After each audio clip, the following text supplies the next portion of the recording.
Good afternoon, everyone. I would like to welcome you to the Ellen Spector Center event, Nurses on the Inside, with Ellen Matzer, Valerie Hughes, and Evan Lane.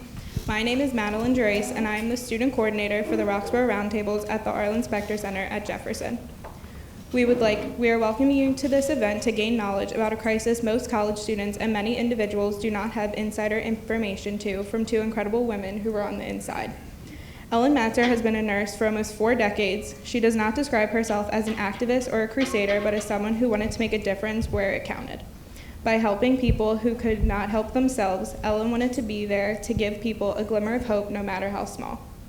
Valerie Hughes is a nurse practitioner who was in the center of the AIDS crisis during the 1980s. She believes that her job was giving her a purpose. She was in the center of a disease that had no answers. There was no medicine that could help. A part of the book that really stood out to me was a section of one of Valerie's chapters.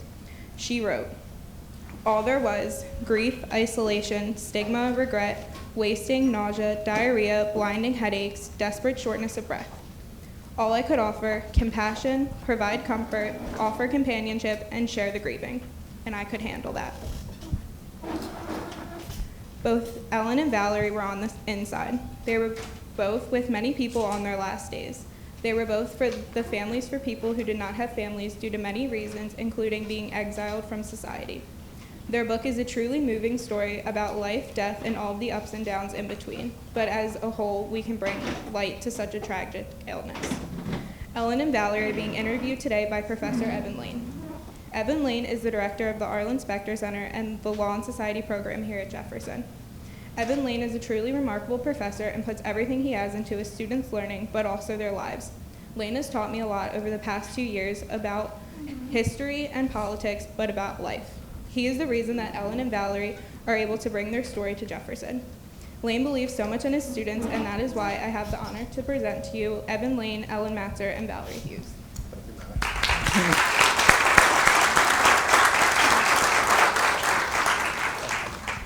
Thank you all for coming today. I really do appreciate it. I know this is a holiday, and you coming here for this is especially impressive, so thank you. I'd like to also thank Mrs. Joan Spector, Ellen Spector's widow, a former city council member herself. There is a very strong relationship between what we're doing right now and the late senator. The late senator was a very strong believer in funding medical research to the point of hundreds of millions of dollars. He was primarily responsible for that. But not only that, he was a hero to the LGBT community way before it became fashionable. He is known by many in the community as a strong advocate, whether it was getting rid of prejudiced magistrates who were very oppressive against the gay community in Philadelphia, or writing the Matthew Shepard Law, which I'm sure a lot of you are familiar with. So this is a really nice combination of the two interests of the late senator, medicine and LGBTQ rights. So I'd also like to thank Dr. Stephen Klasko, our president. You can stand up. Today. And more importantly, my wife, and over there, you have to give her a round of applause. But I had to say that. So with that, it is my great honor to introduce the two people I've got to know, one of them many years ago. You hear about that later, and one of them recently. She's a new friend, an extremely old friend. I'm very proud to call her my friend. Ellen Matzer and Valerie Hughes.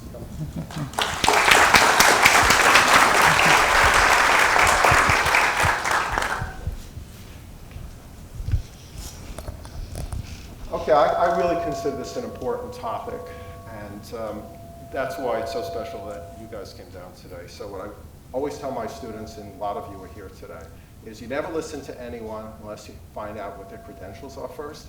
So what I like to do, let's get that out of the way. Ellen? Okay. I'm Ellen Matzer. I have been a registered nurse for almost 41 years. I'm also certified in critical care and have been certified in the Association of Nurses in AIDS Care. I've worked in AIDS for 15 years, and I am now teaching at a faculty school for nursing.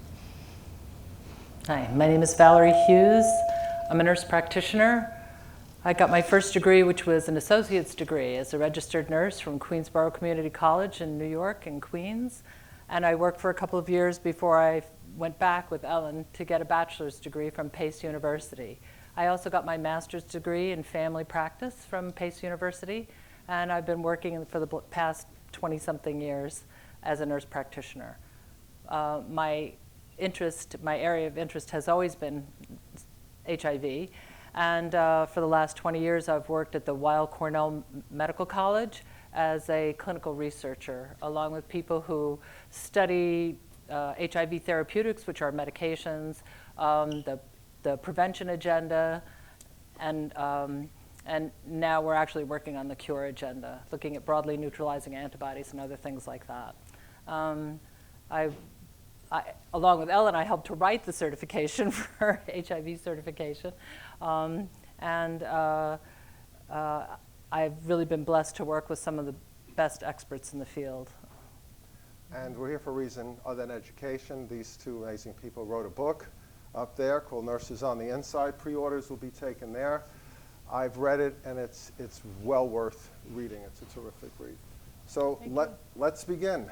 I didn't know much about the science of AIDS, and it was a really excellent discussion by you, Valerie, in the book. Okay. So if you can just give what is AIDS and what's the difference between AIDS and HIV? Okay, so I'm going to talk about it sort of on a spectrum. When people get exposed to HIV, and HIV, which is a virus, gets into the blood, it attaches almost immediately within a couple of hours to a specific cell called the CD4 lymphocyte. And once that happens, that particular part of the immune system almost immediately becomes a factory for the virus instead of for its own self. So the immune system fails over time. And when the immune system fails, people start getting sick from germs that we happily coexist with most of the time, such as Candida and staph and pneumocystis, actually live in our bodies all the time. And it's only when our immune system drops down to a certain level that it makes us ill. So HIV infection is just the fact of having been exposed to HIV, develop antibodies, and having an infection. But AIDS is the ruin of the immune system that allows for opportunistic illnesses. So you guys obviously on the inside, you were there at the very beginning. Yes. Ellen, when was the first time you were exposed to this bizarre new disease that didn't even have a name yet? Can you tell us about it? Sure. I would say probably about 1979. Valerie and I were both working in a critical care unit at a hospital in Manhattan. And we did start to notice that we had a surge of young male patients that were coming in with symptoms of cold, fevers, flu-like symptoms. And they were at home mostly and until they could no longer breathe. Happened very quickly, sometimes over weeks, sometimes over days. By the time they got to the ICU, they could no longer breathe and had to be put on a ventilator. At this point, we had no clue what was happening. We saw young men, previously healthy, except they were dying. Most of them died within days or weeks back in 1979. And we had no clue. We also had no clue that this was happening elsewhere in the country and in the world. We thought it was just confined to our hospital because there were no inter-hospital reporting mechanisms at that time. So we would have a patient that would come in and die from the illness, and we would move on to the next. And Valerie could add here, as we moved on, we started to see more, and then there were more resources in the community to allow us to know that we weren't the only ones experiencing this. So you're having young people, Yes. and for no understandable reason, they're dying. What was the reaction of medical personnel in the hospital to what was going on? Originally, it was just confusion. We thought that perhaps the first time that we biopsied somebody that came back for positive for pneumocystis pneumonia, we thought that that particular pneumonia had taken on a new virulence, meaning that it was able to destroy the lungs faster than we thought. And I guess for the pulmonologists, they didn't think much of it. They were kind of just scratching their heads and, okay, well, maybe we're just seeing a new type of pneumocystis. As we started to see the other kinds of opportunistic infections develop, I think that there became a lot more chatter in the community and in the state and so on that alerted us that something was very wrong. Now, looking at the society in general at that time, we're trying to paint a foundation of all things going on. When was the first time that this was hooked to sexual preferences, mostly, that became a gay disease, as was described? Well, I'll just start with the fact that we did not know. We did not know at the beginning. My first experience as a new nurse with probably one of my first patients who had AIDS, I was in the room caring for them, and I noticed that there was a male companion who was on the bed comforting this person. And when I entered the room, he immediately got up and went and sat in a chair. And me being all of 21 or 22 years old, I thought that was odd. So I realized I had been exposed to my first gay couple. And as that progressed, we started to see more male patients come in with male companions. And I don't know when we all put that together, but this is just what we started to see. And nobody really thought anything of it at the time, honestly. It was not the first thing that we thought about, although it ended up being quite the common thread. We just saw young men, previously healthy, living their lives, and one week they were alive and working, and the next week they were dead. When was that connection made, Val, of what was actually going on? I think that in 1980, the Morbidity and Mortality Weekly Report, which nobody ever heard of before that, nobody ever paid attention to that except ID specialists, and all of a sudden they reported a case of 5 cases of Kaposi sarcoma, which is a malignancy associated with immune suppression. And it was associated with men who were reported homosexuals. And so that once that happened, that's when it all came together in terms of people saying, oh, it's a gay disease, it's a gay disease. And so it was our observations on the ground, so to speak, on the inside. But try to keep in mind that life was very different then. We didn't have computers. There was no social media. There was no way for me to communicate with my friend who worked at Mount Sinai. If I met her for dinner, we might find things that were together, but we were very isolated. And so we didn't know. And then when the MMWR report came out, we said, whoa, this isn't just New York. This isn't just Roosevelt Hospital. This is everywhere. And we were kind of astonished. And it was known as GRIDS at the beginning. Yeah. What does that mean? It means gay-related immune deficiency. So one of the hallmarks of immune deficiency, of course, is a change in the white count. The white count drops, particularly the lymphocytes drop. And when lymphocytes drop, the patient is considered immune deficient. And so they connected the two, gay men, immune deficiency, and that's what's causing all of this. And so nobody looked any farther in terms of how the disease was spread because we really just had no idea. What I'd like to talk about is the symptoms of the disease, what you saw, as well as the reaction of medical personnel and society in general to this disease that suddenly arrived in the hospitals across America.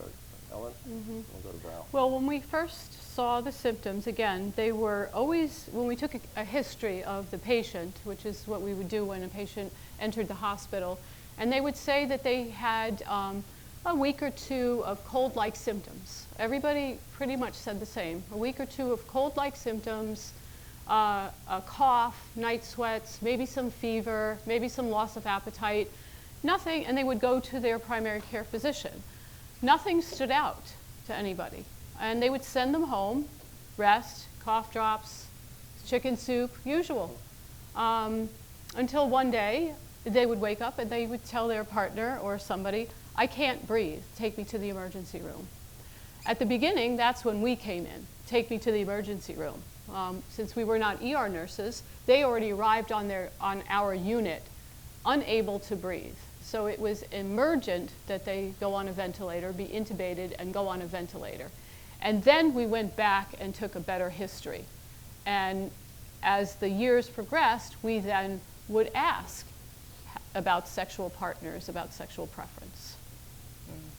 I would say that one of the hallmarks for me for PCP is if a patient came in and said, you know, I live in a 5th floor walk up and I've always been able to run up and down with my laundry and my groceries, and I have to stop on the 3rd floor and I get tired and I can't breathe.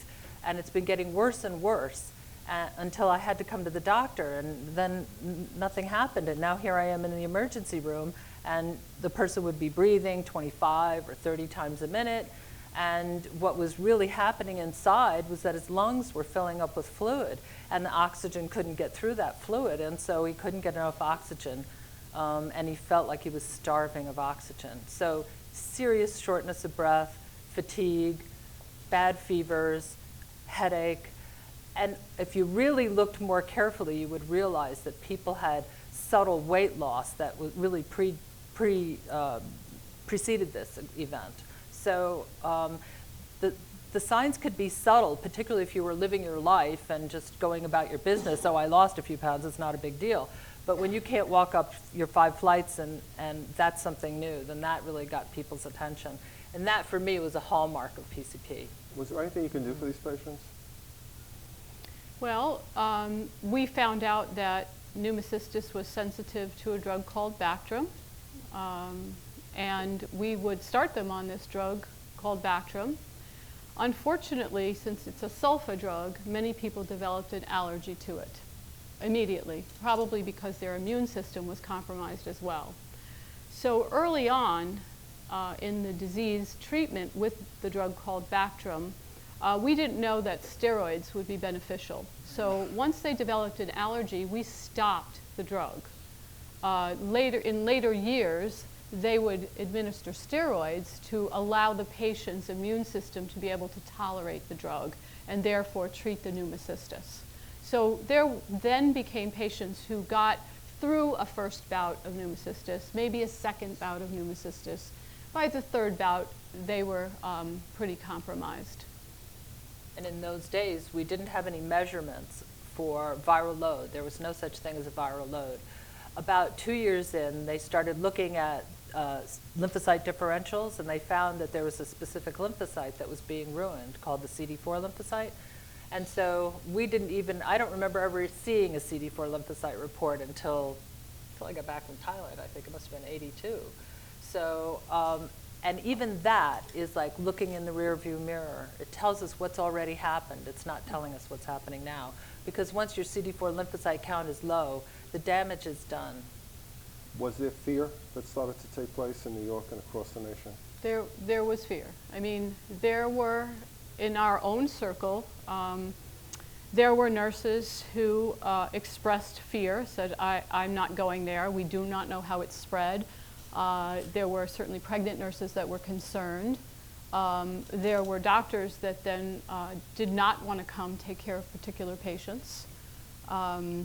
As we found out, as the term grids became more popular, there was a lot of chatter amongst the hospitals about it was God's will, their type of, well, that it was God's wrath for being homosexual.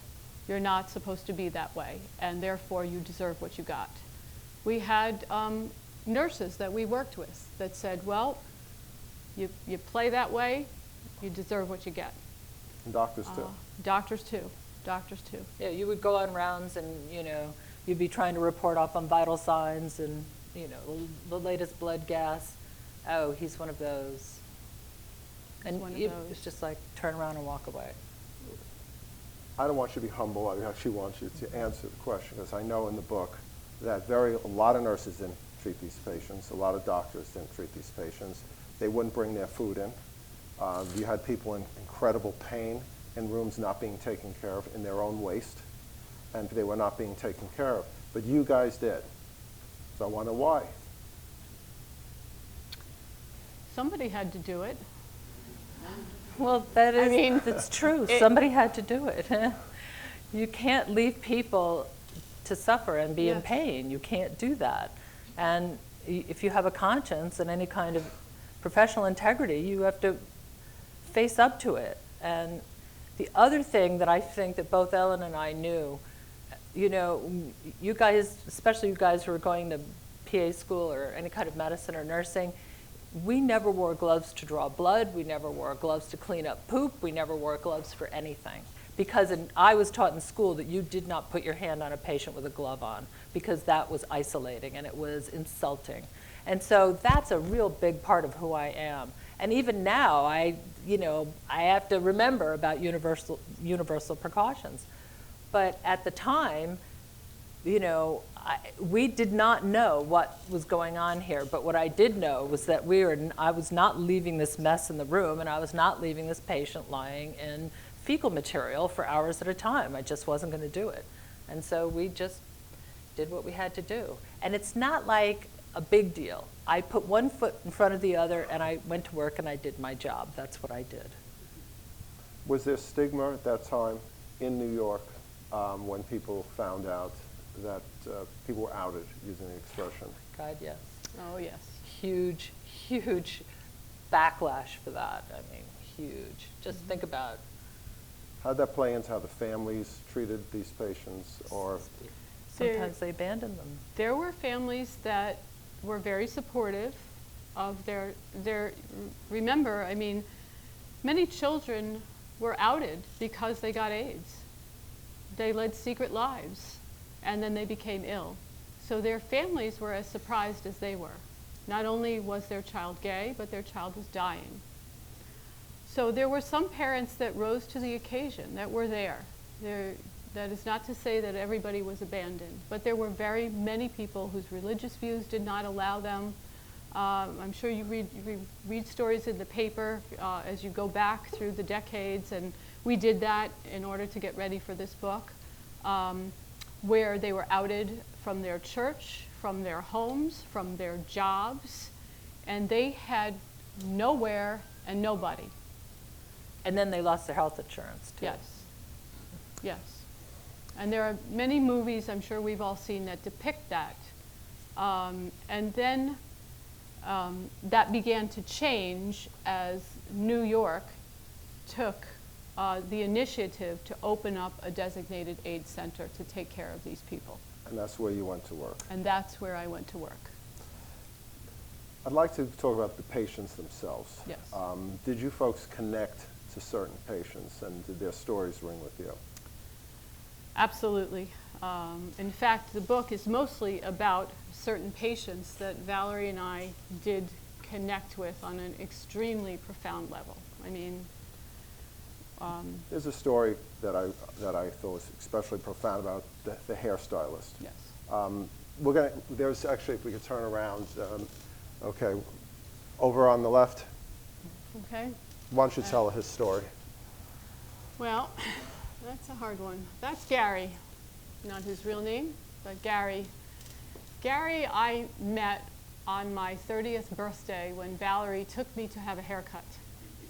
And it was a special surprise because he was a model and a renowned hairstylist. And had a lovely haircut, and that was the end. 6 months later, he showed up in St. Clair's as a patient with AIDS. He was not out at the time. I went and introduced myself. He didn't remember me, of course. I then got him private care at home. I took care of him in the home so that he could maintain his identity as a model and a hairstylist. And just let me, if he was, it was keeping his sexual identity secret so yes. he can keep his yes. job. Yes, he could keep his job. He was working at Bergdorf Goodman's salon, which was a very upper echelon salon, and he also had a home salon. And he was very uncomfortable in the hospital. And even my own feelings when I saw him after having had a haircut from him 6 months before, and I mean, look at him, I was just having your hair cut by somebody who looks like that. I went out to Valery and I said, what just happened? I have been visited I'd been going to him for years. I was used to it. But I said, I have been visited by a god. And so you can imagine, I mean, his vision of his looks just never left me. And then, of course, we went on our way, and imagine my shock when he was in the hospital bed. that's when I developed a very close relationship with him, which lasted over 3 years. He managed to live with AIDS for 3 years. I would say the first year, he probably had a pretty good life. I mean, he was still working out, he was still cutting hair, and as he developed his third bout of pneumocystis, and then he developed Kaposi sarcoma, and then he developed CMV retinitis, all opportunistic infections, as he started to develop wasting syndrome, he was less and less able to carry on his life. My former husband and I treated him at home because he still did not want to be outed. He never wanted to be outed. Did you volunteer to go to his house? I did. I used to take IV supplies. I would go to his house at 6 in the morning. I would start an IV. I would give him an infusion, and then I would head on to work. And we did this for 3 bouts of pneumocystis, and up until such time as he had lost too much weight and we could not gain any more IV access. And then I had to call the doctor and say, I'm bringing him in. So just to put it into perspective, I think a gay hairdresser is almost a cliche, but back then, gay men did not admit they were gay. If they were hairdressers or whatever profession they were in, they did not admit they were gay. And they certainly would never admit that they had an illness because their professional lives would be over then, be completely over. And he didn't tell his parents until the end. Really? There's an end to that story. Can you tell the end of the story, the last haircut? Yes, that was something. My former husband and I had become very close with him, and he knew that I was getting ready to leave St. Clair's Hospital to take a job opening up the AIDS Center program at Lenox Hill Hospital. And first he said, I need to go with you because I can't stay at St. Clair's if you're not here. And I knew at that point that he would probably not need a nurse very much longer. And he insisted on giving me a final haircut in his bed. My husband was there, and we sat Gary on the edge of the bed. I sat on a footstool. He had a platform bed, and my husband straddled him and wrapped his arms around his waist to hold him up. He then began cutting my hair very slowly and methodically, and I could hear his breathing, and I thought to myself, oh my God, he's going to cut me, or he's going to scalp me, or worse yet, he's going to die right now, or he's going to fall over and we're going to have to call 911. Well, that was the longest haircut of my life. My husband held him up and he cut my hair from start to finish. I think it probably took about an hour and a half, at which point he fell back on the bed because he was so exhausted, and my husband and I pulled him back up into the bed. And I believe that was his final haircut. And that was his way of paying you, wasn't it? Yes, yes. He insisted that I look good for my new position. Yes. Val, is there any patients that you grew close to? Oh, there are so many of them. There was one named, I worked in the clinic, the outpatient clinic, after a few years at Lenox Hill, being a liaison between the inpatient and the outpatient. But as an outpatient provider, I saw a lot of patients, and I trying to think of an acronym for her name. I'll call her E. She was a woman who had injected drugs and had, in her words, behaved badly, and really had advanced HIV when I first met her. And during the course of our relationship, she developed CMV retinitis, which attacks the retina, the back of the eye, and it can cause bubbling and then detachment and blindness. And so people would have to endure the most terrible therapy. The first thing we would give them was IV therapy, and she tolerated that even though it dropped her white count and she got sick. And then when that stopped working, we had to actually put injections of concentrated that same drug, ganciclovir, into her eye. So she had to get ocular injections. And at the time, and I'm still like this, anything to do with the eye just completely horrifies me. But I remember going her to everyone, and I said, "Why are you doing this?" And she said, "I have a kid. I have to live for my kid. I have to be able to see. I have to live for my kid." And so, you know, I just supported her through that. She was the bravest person I ever met. She really was. How important it is, and I've seen some of these pictures and I read the book, you're around so much depressing thing is to keep patient morale and your own morale going. What did you do to make that happen? Well, early on, I would say alcohol. Yes, we did a lot of that. But as we matured, we realized that that was not the answer. So as we progressed, we used to have parties for the patients and for the staff. And you probably can show some of the slides of what we did to brighten up our lives. Okay, so that's me as Madonna. And that's me as Madonna earlier. We liked Madonna. With Cher, yes. It was my alter ego at the time. And so and that is somebody who is actually in our audience. Shout out to Barbara, okay. Our dietitian. So we had Joey Buttafuoco and Amy Fisher. Okay?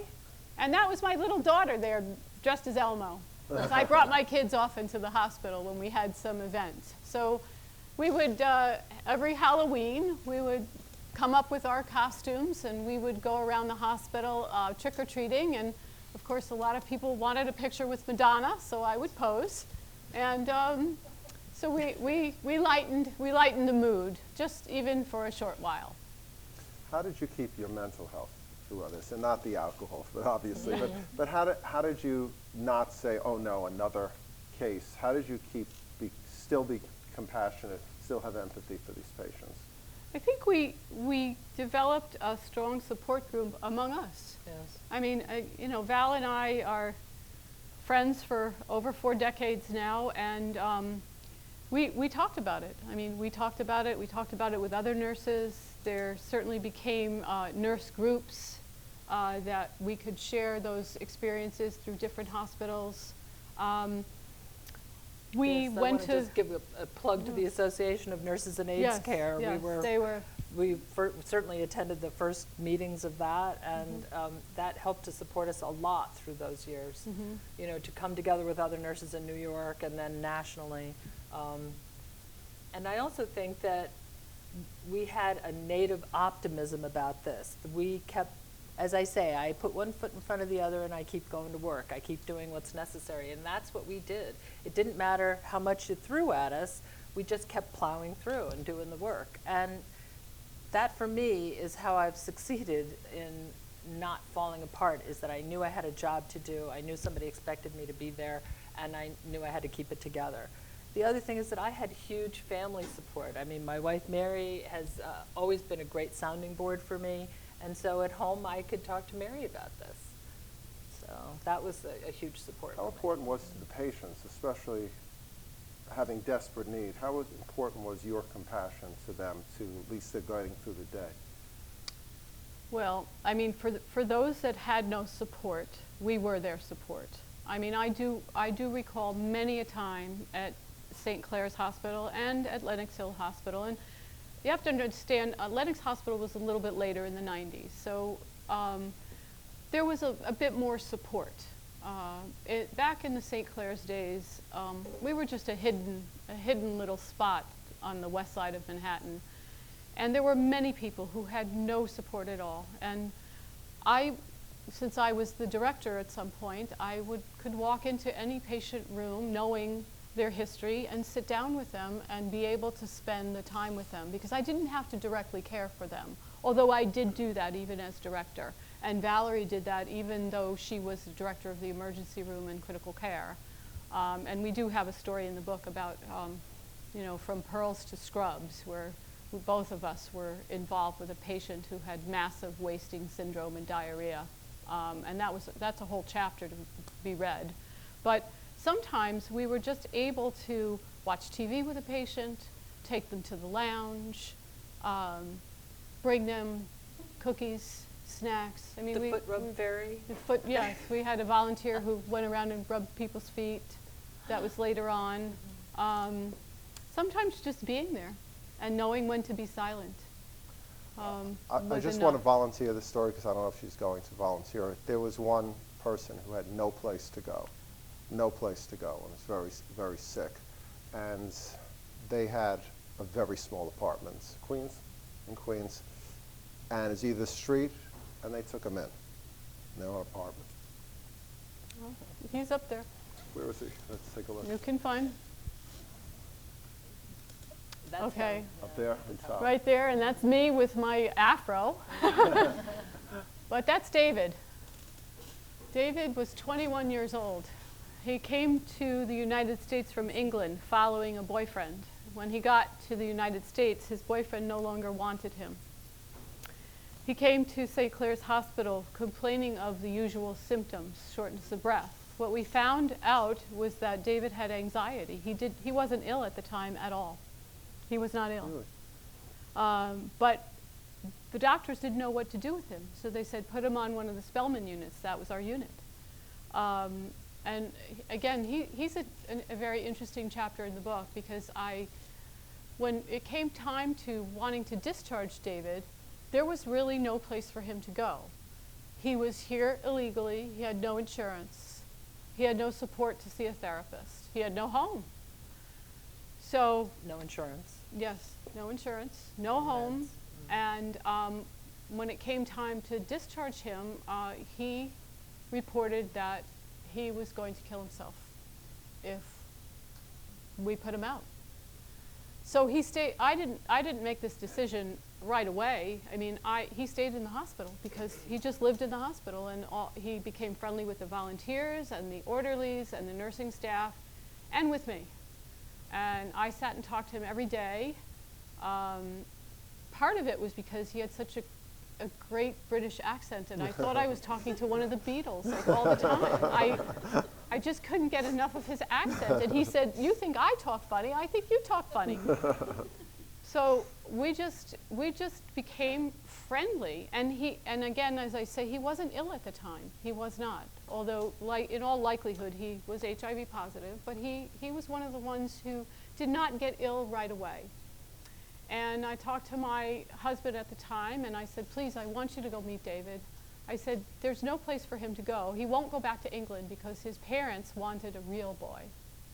They did not want him." And his discharge day was he came home to live with us in our one-bedroom apartment. And he stayed with us for many, many months until he found a person. He found a partner. And he moved to New Jersey with his partner, and we lost touch for a little while. When I had my daughter, he came to visit me. He brought a present for her as an infant, which is a lamp that I still have to this day. And he went about his life. He was living in New Jersey. I thought he was very happy.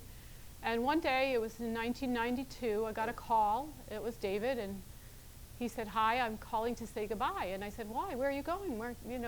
Where's Victor going? What are you doing?" And he says, "I'm in the hospital. I have PCP, and I'm dying. And I didn't want to leave without saying goodbye to you." This makes me very emotional. And I wanted to hang on the phone. My husband and I were both on extensions, and he was just telling us about how he would never have had this life if it weren't for us, and he would never have met Victor if it weren't for us. And he had pneumocystis, and he was dying. And at 2 o'clock in the morning, we got a call from Victor saying that David had died. He was 26. And I still have that lamp. I want to tell you that it's in the book, and I've read a lot of these, even some are not in the book. The letters that Val and Ellen got from friends, partners, family members, thanking them are incredible things. I mean, they're just, and they're long, and they just lay out how much both of you meant to all these people and improved their lives.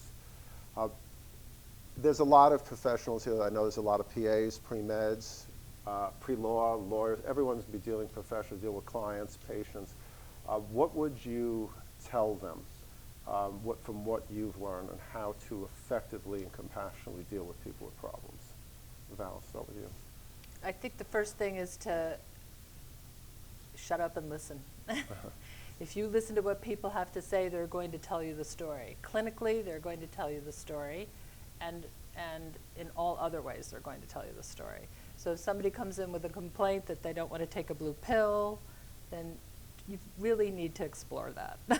Because if somebody says something completely inane to you, and this is the 5th person you're seeing today, you need to remember that there's something going on that has nothing to do with the blue pill. And if it's the one thing I've learned is that I need to make time to shut up and listen. Ellen, how about you? Well, I think what enables me to have done that was to not only what Valerie said, listen, but you have to count your own blessings here. You have to realize the position that you're in. You're well. I was well. I had a family. I had a home. I didn't children, healthy family. And these people didn't. And so I just came from a place where, you know, I had extra fuel to give. I really did, because I didn't want for anything. I really wanted them to feel something, to feel some comfort. And that's the place where I came from. And how's this, Val, this experience you've been through over decades now in dealing with these types of patients, how do you feel it impacted your life or changed you as a person? Oh, it's the making of me. It's the complete making of me. So I have had the most interesting professional career. I've met some of the most interesting people, from, you know, Gary is the beautiful hairdresser, all the way down to E, who was an injection user who just had an incredible story about her life. One of the things about HIV is that it doesn't really care about your socioeconomic status. However, in the United States right now, the people who have the lowest socioeconomic status are absolutely preferentially being infected today. And so I think that when Ellen says we come from a place where we have reserves, it is my duty to make sure that I take care of people who don't have those reserves. I need to give back, absolutely. And so it has given me this wonderful life, and I'm so grateful for it. And that's how it's had an impact on me. Mm-hmm. Well, I spent 15 years in HIV, and not being an outpatient clinic nurse. Once the programs closed because patients were responding to treatment, and AIDS became more of an outpatient chronic disease. So I went back to critical care, which is where my beginnings were. I became a critical care nurse in open heart surgery and surgical, other surgeries. And I think that it allowed me to develop a lot of patience for the absurd, the families who were demanding, overwhelming. It allowed me to be able to just take a step back and sit with a family who had, say, a dying 90-year-old. Now, that was as devastating to them as it was for somebody early on to lose a 25-year-old. To me, it wasn't. It wasn't, because I would always say, well, your grandpa, your father, your mother, they lived a great life. They had children, grandchildren, they had everything. And then, of course, I thought to myself, my subtext was, you know, there were other people that were not that lucky. But I could understand that your father is your father, and your mother is your mother, and your sister, and I understand what it means to lose somebody. As a matter of fact, if there's a picture there of my own dad when he was a patient, which goes back to the beginnings of when Val and I met. Do we have that up there? You do. Where It would be at the very top on the flyer. Yeah. That corner picture is my own dad. with the big white tape over his nose and a tracheostomy. And that is me standing next to him and Valery standing behind him. And that was in 1979. So my dad actually probably would have had a lot to say about the AIDS epidemic, but he didn't make it through that. But the beginnings of Valery and me, as we are today, started with him. The beginnings of me as a nurse started with that man. And so he's what gave me the reserve to do what I do. I think at this point I would love to take questions from the audience. Anyone have a question? Dr. Klasko. We'll have a mic for you. Here you go. Thanks. So this was really wonderful. I look forward to the book. Just a couple comments and a question. One for the young folks, if you want a good movie on what things were like back then, if you weren't living during that time, is Philadelphia. It's named Philadelphia with Tom Hanks. It just shows you how quickly people turned on folks based on that. As a Philadelphia lawyer, theoretically. Second comment is, you guys put it really well. I'm an obstetrician, and the fear just in hospitals. I mean, it even changed the way that residents were taught and that kind of thing, because at that point in time where we didn't really know, and it was still, we didn't really know what it was, operating on folks, and nurses like you were heroic. There were some heroic docs, but the concept of a resident doing a case and nicking you literally became a potential life-threatening issue, as opposed to, hey, why did you do that? The two questions I had for you were, one was, do you have any stories, especially as things became more around drug use and that kind of thing, AIDS-infected babies? And the second that I'd ask you is, how important was the Magic Johnson thing to people's attitudes? So I'd like to speak to the Magic Johnson thing first, is that, no matter what you think about his sports abilities, the man was a hero in many ways because he was able to out himself as a person with HIV and try to say it's not a death sentence, and it is survivable, and it is not shameful. And that was so, so important. With regard to the needle sticks and how many OBGYN people that I know were delivering babies without gloves? I mean, the babies were just jumping into their laps practically. So there was a lot of blood exposure in GYN, and GYN surgery is, of course, renowned for needle sticks, and because you're working in such a tight spot. So that was one of the things that gave me some understanding that this disease wasn't as easy to get as all that, because if it had been, we would all be infected. All of the nurses would be infected. We drew blood without gloves. I did arterial sticks without gloves. I started IVs without gloves. People coughed in my face, and if it was that easy to get, I would have had it already. So we'd all be comparing symptoms. That's right. So I'm glad you brought that up, particularly about GYN. So, but Magic Johnson was a fabulous thing. You want to address the babies situation? I'm going to defer that to Valery, since I haven't had experience with neonates with HIV. So in the, I sort of came of age when the ACTG, the AIDS Clinical Trials Group, did a study called 076 where they started to treat mothers in their last trimester with AZT and give it to the babies in their first few weeks of life. And so although I was not a participant in that because I didn't work in maternal child health, I can remember the first time that one of my HIV positive women got pregnant, and by that time we actually had more than one drug, and she said, well, I guess I should have an abortion. And I said, really? Do you want an abortion? And all the doctors were telling her she should have an abortion, she should have an abortion. She really wanted this baby. And so I said, why don't we try to find somebody who knows how to treat women who are HIV positive? Because 076 had been published. And so that was my first I have a baby wall of all my HIV negative babies that were born to HIV positive women. But that was a very big deal.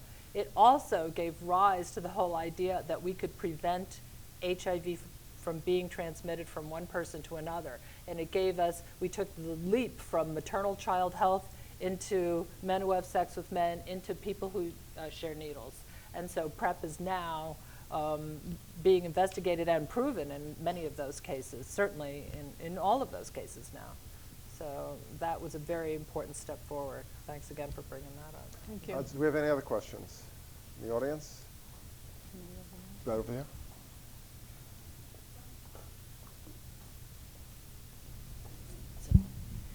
Hello, my name's Ingrid Hillman. I teach at Jefferson College of Nursing, and I spent 18 years of my beginning of my career in the intensive care nursery at Jefferson, and I graduated with my bachelor's in 1992 from there, and so I can definitely speak to what you are sharing, and it's a perfect segue from what Dr. Klasko was asking. I can recall having many of my coworkers knowing that the mothers were HIV positive, or if there was a suspicion that when they were taking care of the children, that they had to check themselves. They had to check their own bias, they had to check their own religious beliefs. And it was something that we all did. We did it because that's what we were there for. That was what we chose to do when we entered the profession of nursing. And I'm just emotional about it because this is a wonderful presentation, and thank you so much. My question to you is, when did you start on this journey to realize that you needed to put a book out there? When did this journey start for you, when you started documenting everything? Thank you. It's What time is it? all Ellen all the time. When did this journey begin? May I? Go ahead, all right, do it. Okay, so this journey began 2.5 years ago when I had a reunion of sorts with people that I went to grammar school, intermediate school with. Among those, your professor. And Stephen Brostoff over there. So we've known each other since we are 10. And we hadn't seen each other in almost 50 years. And so we got together in my house, a group of 8 of us. And when we went around the room and said, what have you been up to the last 40 years? Really, as if you could condense that into anything. Seriously, I mean, we were so excited to see one another, and then I said, well, I've had a career in HIV and AIDS, and I did this, and I was at St. Clair's, and I met Mother Teresa, and I was there for the inmates that got furloughed, and then Professor Lane said, you should write a book. And I said, nah, I can't write a book. And he said, no, really, you should write a book. You should write a book. And we went on to other topics, and we had a great time that day. Wonderful food and stuff, and I sat on it for a very long time, for 5 months actually, and then in May of that year, 2017, I sat at my computer and I said, I think I'm going to write down some thoughts about what I remember, again, because we're talking 30 years ago and more, and I started writing.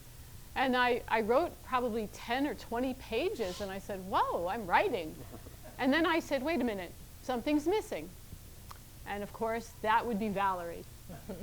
And then I called Valery up, and Valery and I had not spoken in probably about 2 years. We had fallen out of touch, as people do. Life gets in the way. And I think she was surprised to hear my voice. And hi, how are you? How's Mary? Okay, good. And I said, Val, we're writing a book. And she said, she hesitated, and she said, well, okay. And then she said, would you like to tell me what it's about? And I said, absolutely. It's going to be about our experience way back in the 80s and actually the 70s, from our first patients with HIV all the way up until HIV became an outpatient disease.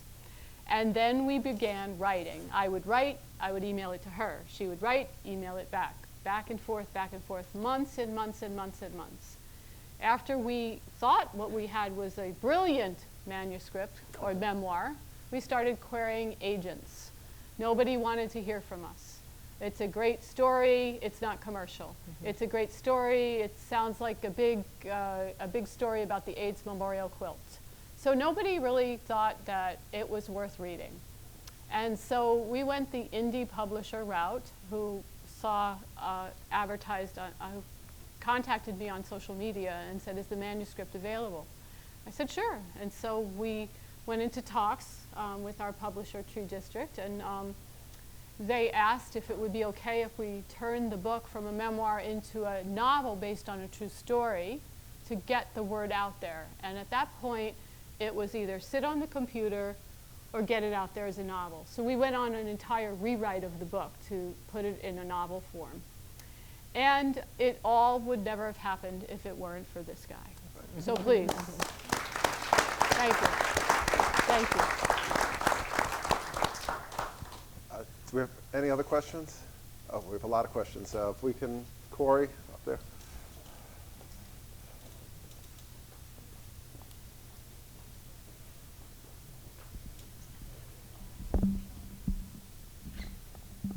I know you guys briefly touched on it, but what was kind of the timeline between your first patient coming in and then noticing the parallels between similar patients and then giving the disease a name of GRIDS? Like, how long was that process from the original, maybe like the first patient, until you kind of realized all the similarities between all of the patients? That was, I'm going to say that was probably 1979 when we had our first patient that we now know had AIDS. At the time, we thought it was a patient who had respiratory failure of unknown etiology. And it turned out he had pneumocystis, he died, and nobody thought we would see it again. And then as the cases started to come in, I believe our next case was a woman. And didn't fit the profile. I mean, there actually was no profile, but there was a woman who exhibited the same symptoms. Respiratory failure, very low white count, kind of was a septic picture, like a massive infection. And Valerie and I worked on this woman together. Her story is in the book. And we thought she maybe had toxic shock syndrome. Years later, we realized that she had AIDS because she had been a prostitute and a drug user.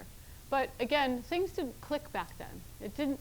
Nothing made sense. We thought we were just in a vacuum because, like Valerie had mentioned, I mean, there were no cell phones, there was no Twittering, there was no Facebook. You didn't have any interaction with anybody. So we were just seeing these things.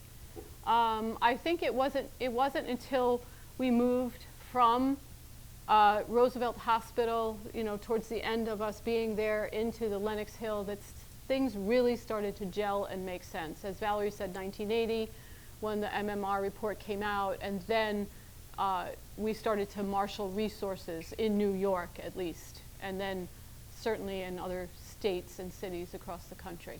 So that morbidity and mortality report came out, I believe, I want to say in July of 1980. And that's, I think, the first mention of it. I think it was 81 before they started calling it GRIDS. It might have been 80. I'm not entirely sure about that. I'd have to go back and look at some of my notes.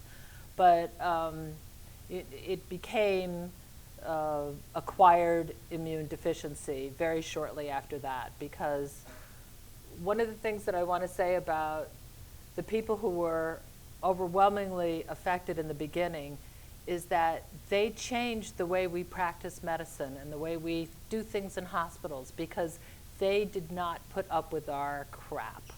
They stood up en masse and protested. They developed groups. They wrote books and plays. Larry Kramer, ACT UP. All of these things changed the way we do business in hospitals. And if not for them, we wouldn't have the kind of patient's bill of rights that you're going to become very familiar with if you ever work in a hospital. And so they themselves were their own best advocates. So, and that happened pretty early on, probably as early as 1982. Ellen got a question from two guys who were trying to start the gay men's health crisis in New York. And so that was pivotal in changing the way people viewed people with HIV and AIDS, and also how people were treated in hospitals. So, I mean, I could go on, but I won't. We have time for two more questions. Two more questions. Yeah, go ahead. And then So, do you have any success stories about swaying your colleagues' perspectives, like about the negative connotation about your patients? I know a lot of them didn't want to treat them at all, it seemed like, or refuse to care. Do you have any success stories about that? Oh, I would say yes, definitely. Absolutely. Have you met these two? I mean, I think that a lot of times if you can explain to somebody, you need to sometimes open people's minds by explaining to them that not everybody has your life. And a lot of the people that we worked with were as privileged as we are. And so we had to remind people there's poverty, there's fluid sexuality, there are other things going on in the world that you haven't experienced, and you need to open your eyes and see that. And we were successfully able to do that many times. I don't want it to seem as though Ellen and I were the only people there. I mean, Yes. obviously there were thousands and thousands of nurses with us, standing with us. And I would have to say probably, you know, towards the 80s, there were more nurses who were more sympathetic rather than less sympathetic. I think nurses as a breed are kind of good about empathy. I think one of the things I'll just answer to that is when I was able to open the Lenox Hill Hospital AIDS Center program as the head nurse, I was able to hire every single nurse. So who did I hire? New grads, all of them, because I wanted to train them. I wanted people to exist in an environment that would be creative, alternative, having the ability to see things alternatively as far as relationships are concerned, transgender, gay, lesbian, IV drug users. So we had a great opportunity, and Valerie joined me only a few months into the program. She let me come even though I wasn't a new grad. Yes, I did. And we hired people that we knew were there to make a difference. Unfortunately, a lot of those people were in the same risk categories that those were ill. So along the lines of that, we lost many colleagues to the same disease that they were there to care for. We have a question. You had a question over here? Yeah. First of all, I want to say thank you to my niece. I'm so proud of you and what you have done. Thank you. But this brings back so many memories of life in New York in the 70s and 80s. In particular, we had many, many friends who were gay, lesbian at the time, some were out and with their friends and some were not. And I remember hearing so many stories about what you were doing at the time, and some of my friends who said, oh, we could never, we won't even go near the hospital until we're so bad and we can't be helped, because then we have to tell our families, and then we have to tell our friends, and God forbid anybody knows, I'll lose my job. And I remember my friend Carol had, and we spent a lot of time out in Fire Island in the summers, and so there were many, many people who were involved in the AIDS movement. One of the things that struck me most excruciating about that time was the politics in New York and the big arguments with the mayor at the time, who hadn't come out himself. And therefore there was so much of the political furor going on at that time in the late 70s, early 80s. And I remember campaigning with some of the friends to get the political movement moving. Did it affect you in some way? Was there something that you guys were able to do, and I don't know this, so I'm asking the question, about the political movement and the marches and some of the things and the politics there, the mayor and whatever, they absolutely refused to acknowledge that AIDS existed in New York. And it was, as I understand, the largest AIDS patients in the country at the time was in New York City. Is. New York has always been the epicenter of the epidemic. So Well, the politics of all To answer your question, I mean, the book is called Nurses on the Inside is because we were on the inside of all of that. I believe Evan's assistant said that when she described me, I was never an activist or a crusader. I did participate in the AIDS walk for several years as a member of the hospital. But, the gay community was well prepared to handle the politics and social aspects of this. My expertise was needed on the inside, taking care of the patients, cleaning up the diarrhea and the vomit, medicating for pain and fever. That's where I was. So I was on the in, and other people were doing their job on the outside. I just want to bring up one comment about the pollution situation. I remember clearly we used to celebrate World AIDS Day at Lexington Hospital. We had a lot of political backlash from even within the department at Lexington. And we set up a little booth, I don't remember even. I remember very well. They had condom earrings on. And I remember everybody's, hush, hush, don't do this, don't do this. And back then there was an actress called Jessica Candy and Hugh Crone. And they came through the lobby and they said, what is this all about? They said, well, we're trying to promote World AIDS Day, and da-da-da. And they said, this is fantastic. This is great. They put the condom earrings on. And I just remember they made such an impact on trying to get other people to actually promote wearing condom earrings. We must have been like 70 people walking around with condom earrings. And before the red ribbon, the green ribbon. Remember the green ribbon? Yeah.